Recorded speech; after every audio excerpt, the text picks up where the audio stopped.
अस्सलामु अलैकुम वरहमतुल्लाहि वबरकातुहू। आप देख रहे हैं न्यूज़ स्पीक। मैं आपका भाई आरिफ रहमान। चैनल को सब्सक्राइब करें, बेल आइकन ऑल पर क्लिक करें ताकि हमारी हर वीडियो सबसे पहले आपको मिल जाया करे। तो इस वक्त पूरे भारत में जगह जगह पर इलेक्शन का दौर चल रहा है। कहीं पर डेटों का, तारीखों का ऐलान हो गया है, तो कहीं पर घोषणा होना अभी तारीखों का बाकी है। ऐसे में पूरे भारत को देखा जा सकता है कि माहौल बहुत गर्म है। कहीं पर पार्टियों से नेता बिखर रहे हैं, तो किसी पार्टी में ज्वाइन हो रहे हैं, किसी पार्टी से लोग ज्वाइन होकर कुछ अरसा गुजरने के बाद फिर वापसी उसी पार्टी में कर रहे हैं। जैसा कि मैंने आपको बताया था कि तृणमूल कांग्रेस के 2 विधायक जो सुनील सिंह और विश्वजीत दास, फिर वो कमबैक टीएमसी में कर सकते हैं। इसका बाजार गर्म है। कल की जो खबर था, बहरमपुर में कांग्रेस के बड़े कब्जावाल लीडर, वो उनका जो 50 जगहों से अधिक जगहों पर पोस्टर लगाया गया कि वो भी जो है अधीर रंजन जी का पोस्टर लगाया गया, और अफवाहों का बाजार गर्म है कि वो बीजेपी ज्वाइन कर रहे हैं। तो ऐसे में पूरे भारत का माहौल इस वक्त इलेक्शन में जुड़ा हुआ है। लोगों का ध्यान इलेक्शनों पर है। लोगों का उठता बैठते जो चीज बातें हो रही हो, इलेक्शन के मुताबिक ही बातें हो रही है। तो हमें कुछ इससे जुड़ी हुई और थोड़ा हटकर ही बात करना है। कल अहमदाबाद में कुछ लोगों का जब इंटरव्यू लिया गया कांग्रेस लीडरान के बयान के बाद, क्योंकि गुजरात में म्युनिसिपल कॉर्पोरेशन का डेटों का ऐलान हो गया है और कैंडिडेट के नामों का भी लिस्ट जारी कर दिया गया है। ऐसे में कांग्रेस के लीडरान जो बयान दे रहे हैं, जिसको अल्लाह अकबर के नारे से भी जलन है और नफरत है, तो कई लीडर तो मुसलमान हैं, बाकी तो अन्य जातियों के हैं, पर उनको अल्लाह अकबर के नारे से भी नफरत है। एक बात को समझनी चाहिए, जब लोगों का इंटरव्यू हुआ वहां पर, तो लोगों ने बड़े रिएक्शन दिए और कांग्रेस के लीडरानों पर हमलावर हो गए। जो देश लाइव टीवी के जरिए इंटरव्यू लिया जा रहा था, तो कांग्रेसियों को अल्लाह अकबर के नारे से भी नफरत, और बीजेपी वालों को तो नफरत है ही, उसको पूछना ही क्या है। ऐसे में जब कांग्रेसियों का बयान आता है, कोई भी पार्टी जीते उन्हें मंजूर है, बीजेपी जीत जाए वो भी मंजूर है, पर मजलिस नहीं आना चाहिए। तो मुसलमानों की नफरत देखिए कांग्रेस के अंदर, क्योंकि कांग्रेस के पेट ही से बीजेपी का जन्म है। ऐसे में मजलिस को बीजेपी की बी टीम कहने वालों, अकेला एक सांसद, और अभी तो 2 सांसद हैं मजलिस के, जो बॉम्बे के महाराष्ट्र से इम्तियाज जलील है और बैरिस्टर असदुद्दीन अवैसी है। इस वक्त इनको मजबूत किया जाए तो पूरे पार्लियामेंट के कार्रवाई को और उसके अंतर्गत फैसले होने, जितने फैसले होते हैं, उसको बदला जा सकता है।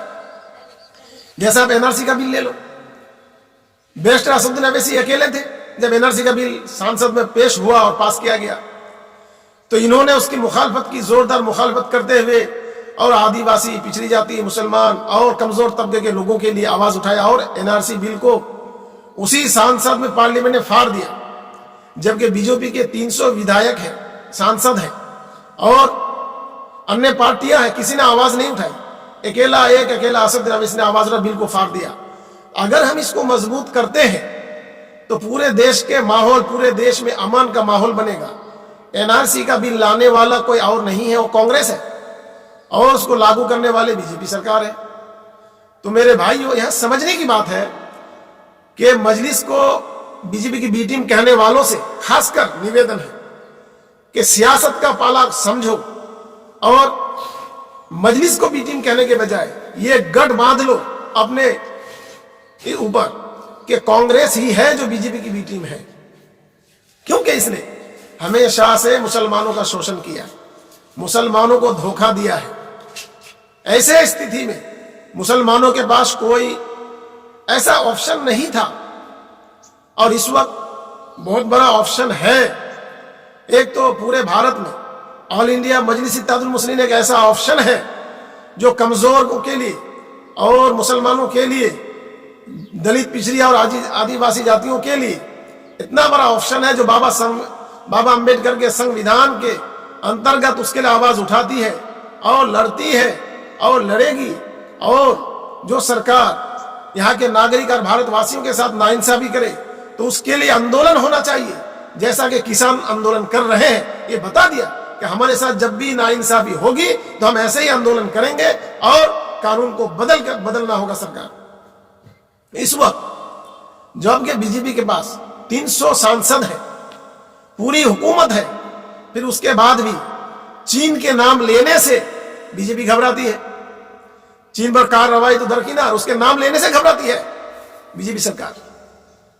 और पार्लियामेंट में बैरिस्टर असदुद्दीन अवैसी ने आवाज उठाया कि चीन पर करम और अपने किसानों पर सितम, ए जाने वफा ये जुल्म न कर, कहते हुए शेर के साथ आंदोलन किया और आवाज उठाई पार्लियामेंट में कि बीजेपी को चाहिए कि ये कीले जो गाड़ी गई, ये नुकीले तार जो लगाए गए, बैरिकेड जो लगाए गए किसान आंदोलन में, तो ये तो चीन बॉर्डर पर होना चाहिए था। तो इससे होता कि कुछ हिस्सा भारत का खाली हो जाता और भारत को वापस मिल जाता। पाकिस्तान के बॉर्डर पर होना चाहिए था तो पाकिस्तान अपनी हरकत से बाज आ जाती और फिर जो बार बार बॉर्डर के पर जो हमला करते हैं पाकिस्तानी, उससे बाज आ जाते। पर सरकार क्या करती है कि अपने नागरिकों के साथ, अपने भारतवासियों के साथ, अपने किसानों के साथ जुल्म कर रही है। कील और कांटे गाड़े जा रहे हैं, तार वाले नुकीले कांटे लगाए जा रहे, बैरिकेड लगाए जा रहे हैं, उस पर जुल्म किया जा रहा है, किसान आंदोलन को खत्म करने की कोशिश की जा रही है। तो यह है सरकार की नीति। और अपने करीबी और अपने लोगों को किसान आंदोलन में घुसाकर आंदोलन को खराब करने की, आंदोलन को बिगाड़ने की कोशिश करते रहे हैं, बीजेपी की जो नीति रही है। ऐसे में इस वक्त जो बड़ी खबर आ रही है, दीप सिद्धू जो पंजाबी फिल्मों के एक्टर हैं, दीप सिद्धू को पंजाब के जीरकपुर से गिरफ्तार कर लिया गया है और स्पेशल मजिस्ट्रेट कोर्ट में पेश किया गया। और वहां से पुलिस क्राइम ब्रांच ने 10 दिन का रिमांड मांगा था, जहां पर कोर्ट ने 7 दिन का रिमांड दे दिया, पुलिस रिमांड पर भेज दिया। और सिद्धू पर इल्जाम है कि लाल किला का जो वहां पर जो माहौल खराब किया गया, उकसाया गया, तो उसका बड़ा हाथ रहा मास्टरमाइंड बताया जा रहा है और बाकी लोगों की तलाश जारी है। ऐसे में देखा जा सकता है ये दीप सिद्धू वही है जिसकी फोटो नरेंद्र मोदी के साथ, अमित शाह के साथ और बीजेपी के लीडर सनी देओल के साथ फोटो वायरल हुआ था सोशल मीडिया पर।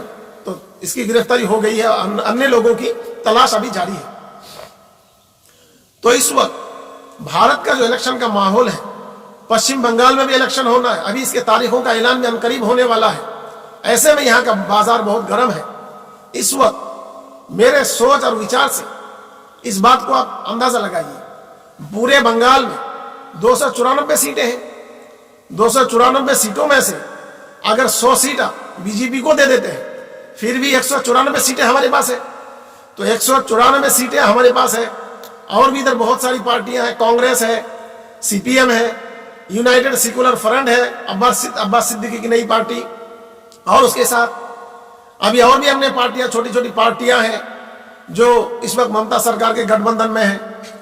तो ऐसे में आपको यह देखना होगा कि 194 सीटें हमारे पास है।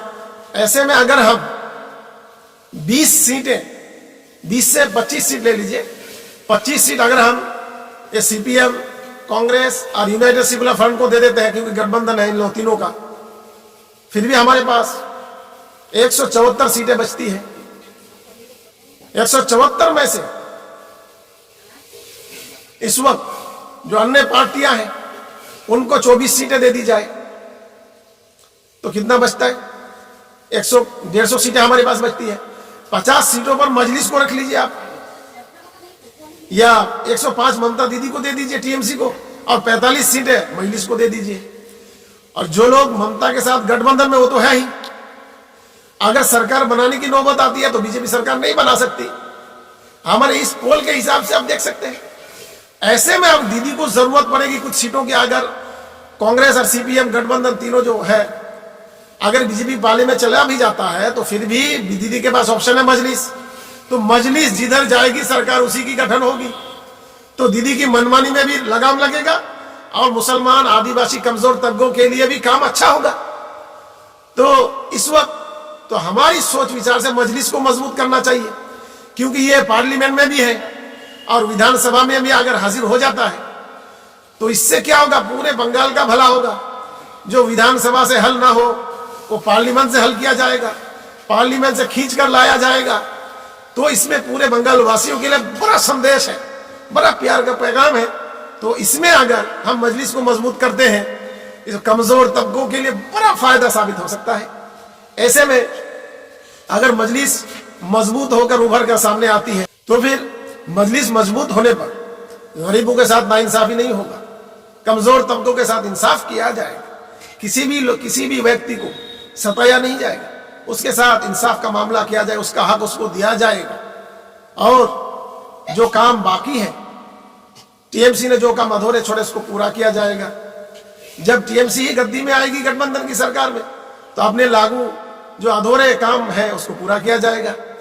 और इस वक्त गुजरात में एक कांड हुआ जो बहुत शर्मसार है। एक रिजवान नाम के शख्स को गोमांस के नाम पर पुलिस ने ही मारकर उसका हत्या कर दिया। दो महले से फेंक दिया गया नीचे, जो मर गया है। इस वक्त उसके परिवार वाले इंसाफ की दुहाई लगा रहे हैं और वहां पर मजलिस उसके साथ खड़ी है। तो बंगाल के कमजोर तबके और आदिवासी, पिछड़ी जाति, कमजोर लोग, मुसलमान, वोट देने से पहले सोच समझकर वोट देना है। आप जिसको भी वोट देंगे 5 साल तक फिर आपको नचाता रहेगा। इसलिए अपना वोट देने से पहले सोचें समझें, उसी को वोट दें जो हमारे मुस्तकबिल अच्छा बना सके, अच्छा करे और अच्छी तरक्की दे, सभी के साथ इंसाफ का मामला करे, जिसके साथ जुल्म हुआ हो उसको इंसाफ दिलाए।